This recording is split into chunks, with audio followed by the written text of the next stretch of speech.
Hello guys. जैसा कि हम प्रीवियस वीडियो में डिस्कस कर रहे थे about the layers of the alimentary canal, तो आपने देखा कि आउटर मोस्ट लेयर ये सिरोसा प्रेजेंट होती है।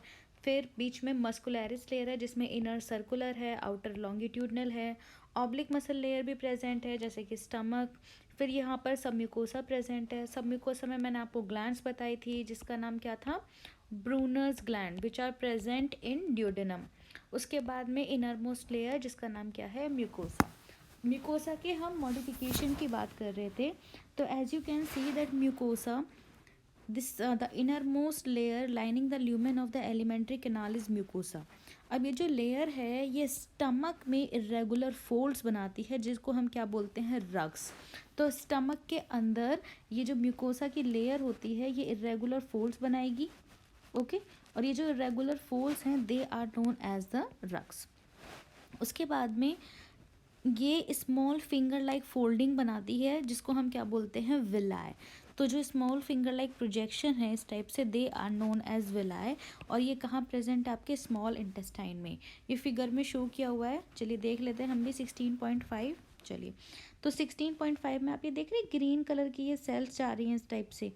ठीक है, तो ये जो ऊपर की तरफ प्रोजेक्शन है ग्रीन कलर में इनको हम क्या बोलते हैं, विलाय। ठीक है, and they are present in the small intestine. अब ये जो सेल्स हैं lining the villi produce numerous microscopic projection which are known as microvilli. मतलब विलाय के ऊपर भी स्मॉल स्मॉल प्रोजेक्शन हैं जिनको हम क्या बोल रहे हैं, माइक्रोविलाय। ठीक है, और ये विलाय माइक्रोविलाय इनका फंक्शन क्या होता है, they increase the surface area enormously. ठीक है, तो विलाय के ऊपर जो माइक्रोविलाय है they give the brush border like appearance, and the function of these villi and microvilli are that they increase the surface area। क्योंकि स्मॉल इंटेस्टाइन में फूड एब्जॉर्ब होता है। ठीक है, और फूड एब्जॉर्ब करने के लिए जितना ज़्यादा सरफेस एरिया होगा उतना ही फूड एब्जॉर्ब होगा। ठीक है, तो ये विलाय माइक्रोविलाय सरफेस एरिया को इंक्रीज करते हैं। Then villi are supplied with a network of capillaries and a large lymph vessel called the lacteal. तो as you can see in this diagram, ये रेड कलर की आप देख रहे हो आर्टरी जा रही है अंदर विलाई के। फिर ये नीचे ब्लू कलर की वेन जा रही है, बीच में कैपिलरीज हैं। ठीक है, तो villi they are richly supplied with the capillaries, artery, veins and large lymph vessel. और लिम्फ वेसल को हम क्या बोलते हैं, लैक्टियल। ठीक है, यहाँ पर आप देख रहे हो ये येलो कलर का जो जा रहा है बीच में, ठीक है, दिस वन। ठीक है, इसको हम क्या बोलते हैं, लैक्टियल। लिम्फ वेसल, ये क्या है, एक लिम्फ वेसल है। ओके चलिए, तो म्यूकोसल एपिथीलियम में क्या प्रेजेंट होती हैं, गॉबलेट सेल। मतलब म्यूकोसा की जो एपिथीलियम है, एपिथीलियल लेयर है, उसके अंदर सेल प्रेजेंट है जिसका नाम क्या है, गॉबलेट सेल। और ये गॉबलेट सेल क्या करती हैं, म्यूकस सिक्रीट करती हैं। तो आपको याद रखना है म्यूकस सिक्रीटिंग सेल का नाम क्या है, goblet cell. This is important and that help in lubrication. Mucosa glands भी फॉर्म करती है स्टमक में जिसको हम क्या बोलते हैं, गैस्ट्रिक ग्लैंड्स। और गैस्ट्रिक ग्लैंड से क्या रिलीज होंगे, हमारे गैस्ट्रिक सिक्रीशन। अब उसमें क्या क्या आता है गैस्ट्रिक सिक्रीशन में वो हम डिटेल में बाद में पढ़ेंगे, फिर भी मैं आपको एग्जांपल के तौर पर बता देती हूँ। ठीक है, उसमें HCl सिक्रीट होता है, म्यूकस सिक्रीट होता है, उसमें एंजाइम लाइक पेप्सिनोजन, प्रोरेनिन। ठीक है, ये सब एंजाइम होते हैं which are secreted by gastric glands. ठीक है, and crypts in between the base of villi of intestine जिसको हम बोलते हैं क्रिप्स ऑफ लेबरकिन। ये देख रहे हो ग्रीन कलर की प्रोजेक्शन तो ऊपर जा रही है जिसको हमने क्या नाम दिया, विलाय। और बीच बीच में ये इस टाइप से नीचे की तरफ जो ये गड्ढे बने हुए हैं, क्रिप्स बने हुए हैं, इनको हमने क्या बोला है, क्रिप्स ऑफ लेबरकिन। ठीक है, अब ये किसका मॉडिफिकेशन है, म्यूकोसा का। म्यूकोसल एपिथेलियम स्टमक में गॉबलेट सेल से म्यूकस रिलीज करा रही है। ठीक है, देन उसके बाद में ये goblet cell they are also present in small intestine जहाँ से म्यूकस रिलीज होगा और ये लुब्रिकेशन में हेल्प करेंगे। म्यूकोसा ग्लैंड फॉर्म करती है स्टमक में जिसको हम बोलते हैं गैस्ट्रिक ग्लैंड। और हमारे विलाई के बेसिस के बीच में क्रिप्स फॉर्म करती हैं जिसको हम बोलते हैं क्रिप्स ऑफ लेबरकिन। ठीक है, तो all the 4 layer show modification in different part of the alimentary canal. तो ये हमारे जो एलिमेंट्री कैनाल है इसमें different different layer different different modification show करती है। ठीक है। जैसे कि जो सब म्यूकोसा था उसने देखा ब्रूनर्स ग्लैंड बनाए थे ड्यूडेनम में, म्यूकोसा है ये गैस्ट्रिक ग्लैंड्स बना रही है, क्रिप्स ऑफ लेबरकेन बना रही है। तो they are the modification of these layers. चलिए अब बात करते हैं डाइजेस्टिव ग्लैंड्स की, which are very important, question इससे पक्का आता है। तो digestive gland associated with the alimentary canal, मतलब ये जो हमारी एलिमेंट्री कैनाल थी माउथ से लेके एनस वाली, इसके साथ में कुछ गैस्ट्रिक ग्लैंड्स भी हैं जो कि हमारे डाइजेशन में हेल्प करते हैं। इनमें कौन कौन सी आती हैं? Salivary glands, liver, pancreas. ठीक है। Salivary glands they are present both left and right side and they are 3 pairs. ठीक है। हमने स्टार्टिंग में नाम भी देखे थे इनके डायग्राम में, अगर आपको याद हो तो कौन कौन से थे ये? पैरोटिड ग्लैंड,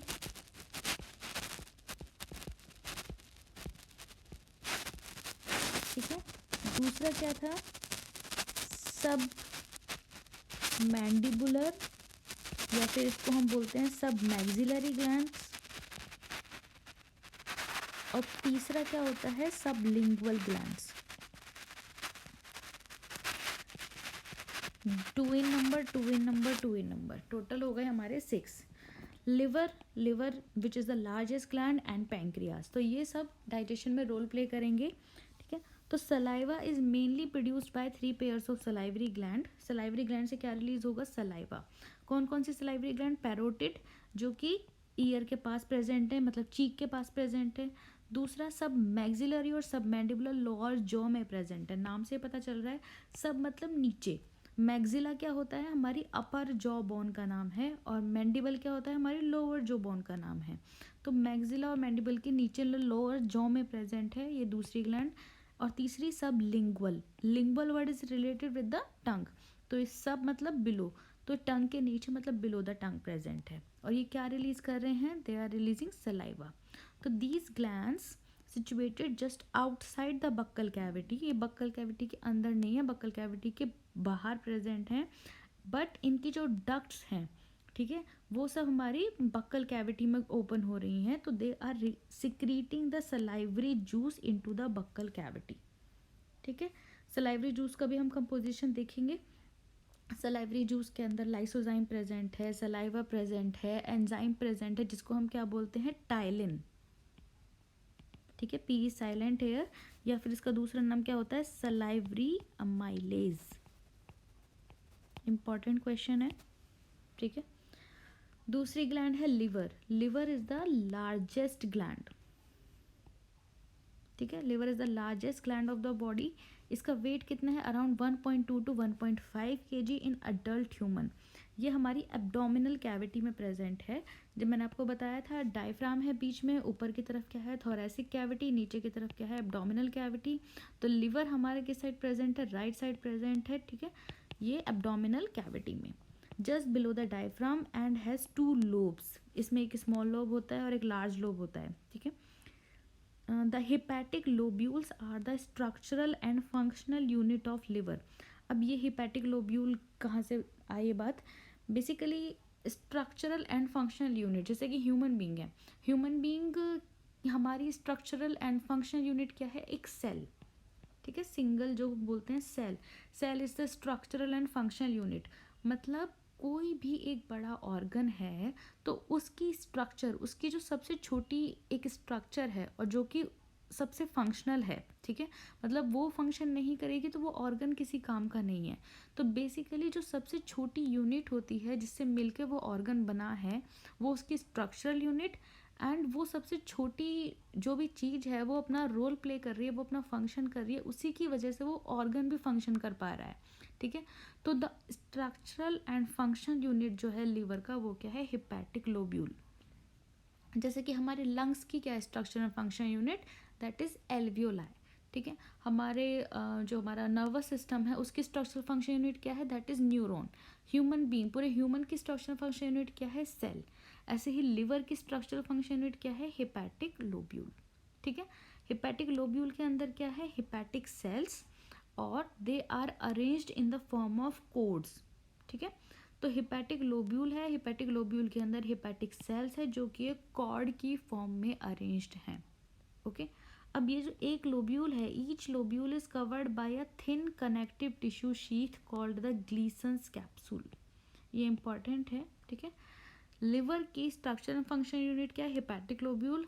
एक हेपेटिक लोब्यूल के चारों तरफ जो शीथ है, कनेक्टिव टिश्यू की शीथ, उसको हमने क्या बोला है? ग्लीसन्स कैप्सूल, ठीक है।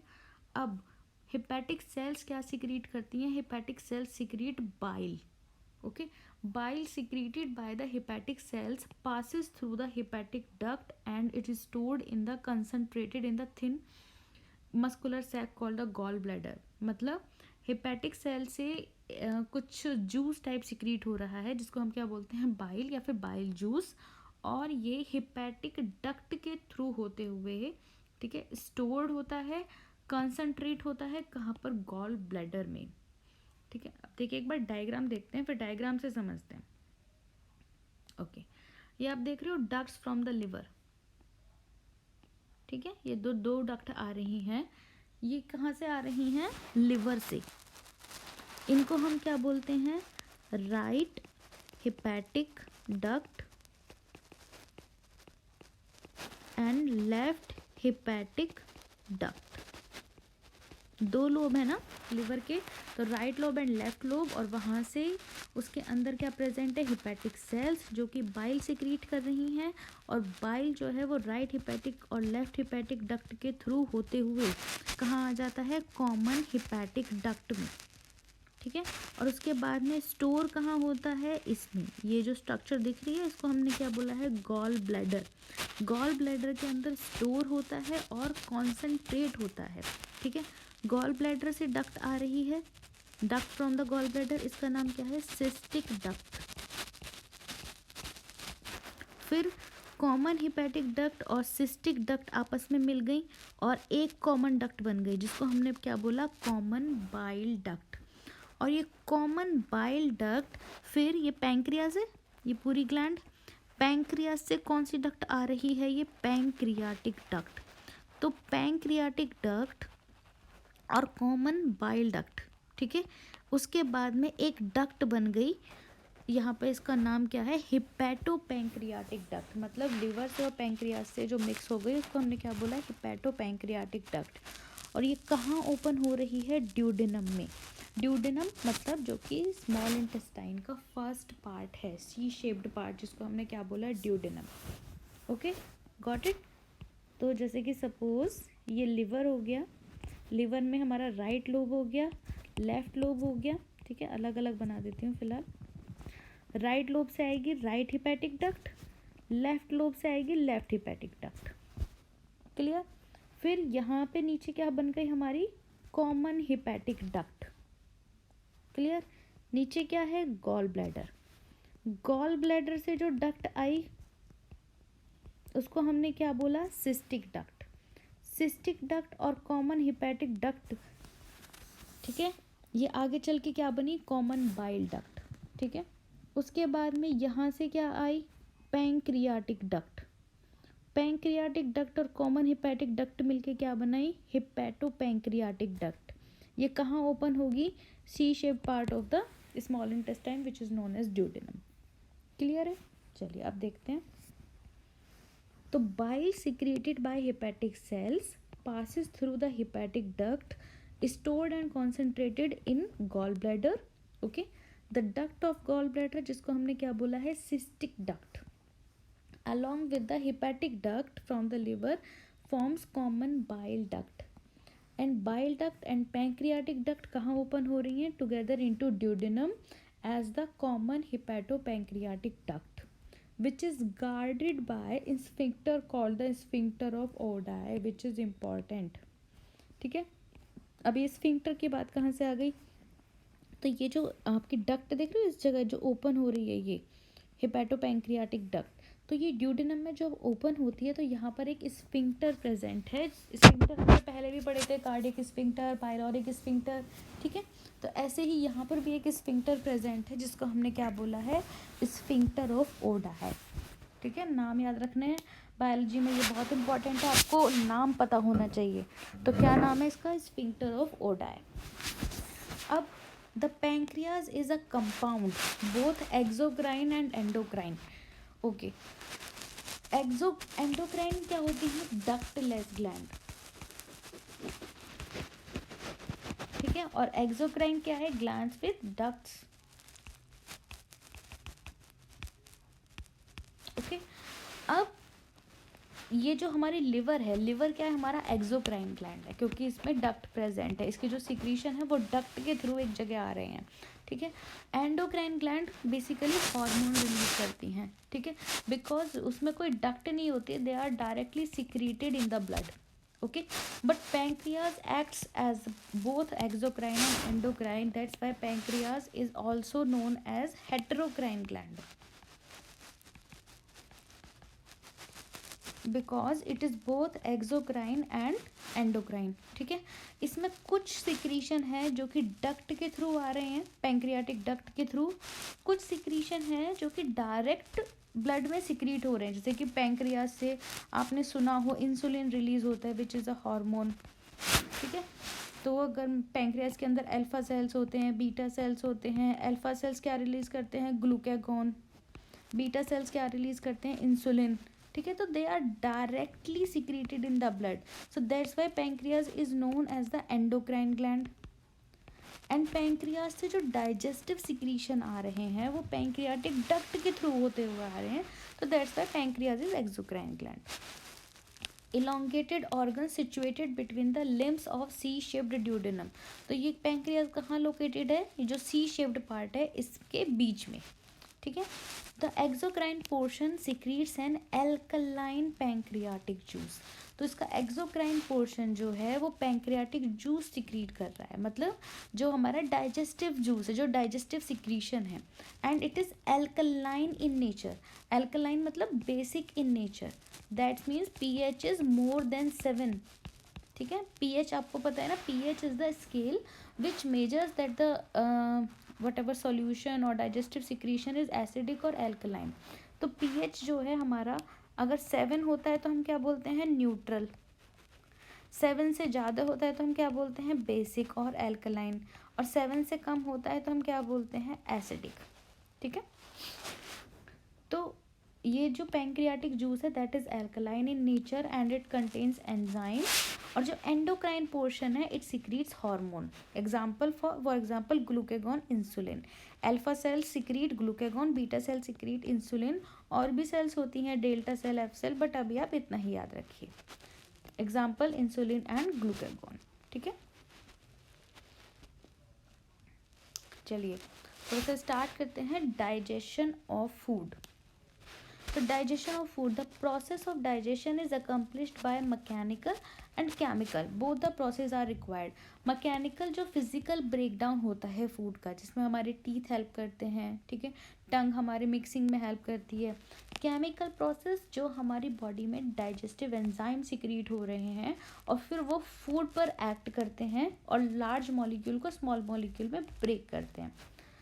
The buccal cavity performs two major function, mastication of food and facilitation of swallowing, food को अच्छे से मैस्टिकेट करना, च्यू करना, उसको मिक्स करना और उसके बाद में स्वेलोइंग को फैसिलिटेट करना।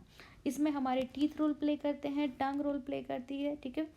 तो teeth and the tongue with the help of saliva masticate and mix up the food thoroughly, ठीक है।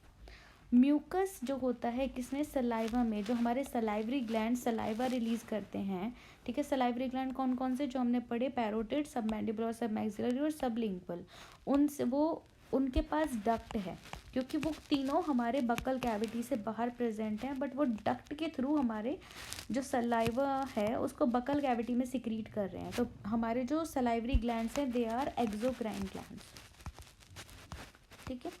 तो वो सलाइवा रिलीज करते हैं और उसमें म्यूकस भी प्रेजेंट होता है। तो mucus in saliva helps in lubrication of the food and adhering the masticated food particle, मतलब जो भी फूड अच्छे से हमने मैस्टिकेट किया है, च्यू किया है, तो म्यूकस जो है उसके अंदर, सलाइवा के अंदर, वो फूड को आपस में मिक्स करने में भी हेल्प करता है, आपस में चिपकाने में भी हेल्प करता है। तो जो उसके बाद में माउथ में जो फूड, जो सेमी डाइजेस्टेड फूड जो प्रेजेंट होता है in the buccal cavity after mastication, उसको हमने क्या बोला है? बोलस। और फिर बोलस को हम स्वेलो करेंगे, तो बोलस कहाँ जाएगा? नीचे फैरिंग्स में, ठीक है, मैंने आपको बताया था ओरल कैविटी जो होती है, बक्कल कैविटी जो हम स्वेलो करते हैं, तो उसके बाद में क्या आता है, funnel shaped area pharynx which is the common passage of food and air. ठीक है, अब फेरिंग्स से फूड कहाँ जाएगा, ईसोफेगस में। ठीक है, ईसोफेगस और फूड पाइप जिसकी ओपनिंग को हम क्या बोलते हैं, गलेट। ठीक है, फूड हमारा विंड पाइप में ना जाए उस चीज़ को कौन प्रिवेंट करता है, एपिग्लॉटिस। ठीक है, ये सब हम पहले क्लासेस में कवर कर चुके हैं, आप लोगों ने नहीं देखा है तो प्लीज़ जाके देखिए। ठीक है, बाय स्वेलोइंग, और स्वेलोइंग का दूसरा नाम क्या है, डिग्लूटेशन। ये सब छोटे छोटे टर्म्स हैं बट पूछे जाते हैं। ठीक है, सिंपल भाषा में हम बोलते हैं स्वेलोइंग, और थोड़ा सा हम बात करें साइंटिफिकली तो हम क्या बोलते हैं, डिग्लूटेशन। तो बोलस हो गया, semi digested food in the buccal cavity, pharynx में आया, फेरिंग्स के बाद ईसोफेगस में आया, उसके बाद में it further passes down through the oesophagus by the successive waves of muscular contraction. मतलब जब हम फूड हमारा ईसोफेगस में आता है तो ईसोफेगस में क्या होता है, मसल्स कॉन्ट्रैक्ट करती है जिससे कि वो फूड को नीचे धक्का देकर नीचे पहुंचा सके। ठीक है, तो जो मसल कॉन्ट्रैक्शन होता है ईसोफेगस में उसको हम क्या बोलते हैं, पेरिस्टालसिस। फूड ग्रेविटी के थ्रू नीचे नहीं आता, अगर ग्रेविटी के थ्रू नीचे आ रहा होता ना तो सपोज आप एक्सरसाइज कर रहे हो जिसमें आप अपसाइड डाउन हो तो फूड बाहर भी आ जाता। तो बेसिकली यहाँ पे जो फूड को प्रोपल्स करती हैं, मतलब मस्कुलर कॉन्ट्रैक्शन होता है जिसके थ्रू फूड नीचे जाता है, उस मस्कुलर कॉन्ट्रैक्शन को, उन वेव्स को हम क्या बोलते हैं, peristalsis, which is very important. Peristaltic movement is not only present in oesophagus, it is also present in the intestine. ठीक है, जहाँ पे कि फूड मूव होगा। द गैस्ट्रो ईसोफेजियल स्फिंक्टर, मतलब स्टमक और ईसोफेगस के बीच में जो स्फिंक्टर है, ठीक है, आपने पढ़ा था ना यहाँ पे जिसका क्या नाम था, कार्डियक स्फिंक्टर। ये क्या करेगा, it controls the passage of food into the stomach. The saliva secreted into the oral cavity, जो सलाइवा ओरल कैविटी में सिक्रीट होता है उसके अंदर क्या क्या प्रेजेंट हैं, इलेक्ट्रोलाइट, कौन से, सोडियम, पोटेशियम क्लोराइड, बाइकार्बोनेट, और एंजाइम्स, कौन सा एंजाइम बताया था मैंने अभी, टाइलिन और सलाइवरी अमाइलेज। ठीक है, सलाइवरी अमाइलेज, और क्या प्रेजेंट है, लाइसोजाइम। लाइसोजाइम इंपॉर्टेंट है, lysozyme has anti bacterial property. मतलब जो फूड आप लेते हो, ठीक है, उसमें अगर माइक्रोब्स प्रेजेंट है तो they are also killed by this lysozyme which is present in the saliva. तो ये जो केमिकल प्रोसेस है डाइजेशन का, it is initiated in the oral cavity. हमारा जो डाइजेशन है वो ओरल कैविटी में स्टार्ट हो जाता है, मैकेनिकल भी और केमिकल भी, by the hydrolytic action of carbohydrate splitting enzyme. इसका क्या मतलब है, ये जो हमारा सलाइवरी अमाइलेज है और टाइलिन है, ठीक है, ये it is a carbohydrate splitting enzyme, मतलब ये कार्बोहाइड्रेट को स्प्लिट करता है। कैसे स्प्लिट करता है देखते हैं। तो ये जो सलाइवरी अमाइलेज है ये स्टार्च को माल्टोज में कन्वर्ट करता है। स्टार्च क्या है, it is a polysaccharide. Polysaccharide मतलब स्टार्च जो है कार्बोहाइड्रेट का एक बड़ा मॉलिक्यूल है। सलाइवरी अमाइलेज और दूसरा नाम क्या है इसका, टाइलिन। इसकी पीएच कितनी है, 6.8, मतलब it is acidic in nature, not highly acidic but it is slightly acidic in nature, क्योंकि 7 से नीचे है। ठीक है, और पॉलीसैकराइड को इसने डाइसैकराइड में कन्वर्ट कर दिया, स्टार्च को माल्टोज में कन्वर्ट कर दिया। Maltose it is made up of 2 molecules of glucose. ठीक है, माल्टोज अभी फर्दर ब्रेक होगा, ठीक है, क्योंकि हम माल्टोज को डायरेक्टली एब्जॉर्ब नहीं कर सकते, बट हमारी जो सलाइवरी अमाइलेज है उसने स्टार्च को माल्टोज में कन्वर्ट कर दिया है एट द पीएच ऑफ 6.8। तो about 30% of the starch is hydrolysed here by this enzyme. पूरा स्टार्च नहीं कन्वर्ट होता, कितना कन्वर्ट हुआ, 30%, अभी 70% होना बाकी है। कहाँ होगा, धीरे धीरे देखते हैं। तो about 30% of the starch is hydrolysed here by this enzyme जिसका पीएच कितना है, 6.8। इसने इसको इनटू अ डाइसैकराइड में कन्वर्ट किया है। कौन सा डाइसैकराइड, माल्टोज। डाइसैकराइड बोलते हैं जो 2 मोनोसैकराइड मॉलिक्यूल के जुड़ने से बनता है। ठीक है, जैसे मैं आपको एग्जांपल और दूं डाइसैकराइड के, जैसे कि सुक्रोज। सुक्रोज किससे मिलकर बनता है, ग्लूकोज प्लस फ्रक्टोज। ठीक है। लैक्टोज, लैक्टोज किससे मिलकर बनता है? ग्लूकोज प्लस गैलेक्टोज, और ये माल्टोज मैंने आपको बता दिया। तो ये सब किसके एग्जाम्पल हैं? डाइसैकेराइड्स के। Lysozyme present in saliva acts as antibacterial agent that prevents infection, ये मैंने आपको अभी एक्सप्लेन किया। फिर the mucosa of the stomach has gastric gland, हमने पढ़ा था ना कि जो म्यूकोसल लेयर है वो स्टमक में मॉडिफाई होकर क्या बनाती है? Gastric gland. गैस्ट्रिक ग्लैंड में 3 मेजर टाइप की सेल हैं, कौन कौन सी? म्यूकस नेक सेल, जो क्या सिक्रीट करती हैं? म्यूकस, और इनका दूसरा नाम क्या है? गॉबलेट सेल्स, ठीक है। दूसरा पैप्टिक और चीफ सेल, जो क्या सिक्रीट करती हैं? पेप्सिनोजन। इसमें क्या लिखा है? Pro enzyme pepsinogen. Pro enzyme मतलब अभी ये इनएक्टिव स्टेट में है पेप्सिनोजन, ठीक है। ये एक्टिव होगा, इसको कौन एक्टिव करेगा? इसको कौन एक्टिव करेगा? HCl, जो कि तीसरी टाइप की सेल से रिलीज हो रहा है, पैराइटल सेल्स और ऑक्जेंटिक सेल, ठीक है। ये आपको याद ही रखना पड़ेगा, इसमें आपके पास कोई ऑप्शन नहीं है कि सेल्स का नाम क्या है। पैप्टिक सेल, चीफ सेल क्या सिक्रीट कर रही हैं? पेप्सिनोजन सिक्रीट कर रही हैं। दूसरी सेल पैराइटल सेल और ऑक्जेंटिक सेल क्या सिक्रीट कर रही हैं? HCl सिक्रीट कर रही हैं। और दूसरी चीज़ क्या सिक्रीट कर रही हैं? Intrinsic factor. इंट्रिंसिक फैक्टर का काम क्या होता है? It is essential for absorption of vitamin B12। जो विटामिन B12 है, it is absorbed by this intrinsic factor, और जो कि कहाँ से रिलीज होता है? पैराइटल और ऑक्जेंटिक सेल से। ये जो HCl है, HCl ये जो हमारा प्रो एंजाइम है, मतलब इनएक्टिव एंजाइम पेप्सिनोजन, इसको कन्वर्ट करता है एक्टिव एंजाइम में, पेप्सिन में, ठीक है। तो ये भी आपको याद रखना है। तो अभी हम यहीं तक ही रखते हैं, उसके बाद में आगे डिस्कस करते हैं कि स्टमक में फूड डाइजेस्ट कैसे होता है और क्या बनता है। चलिए।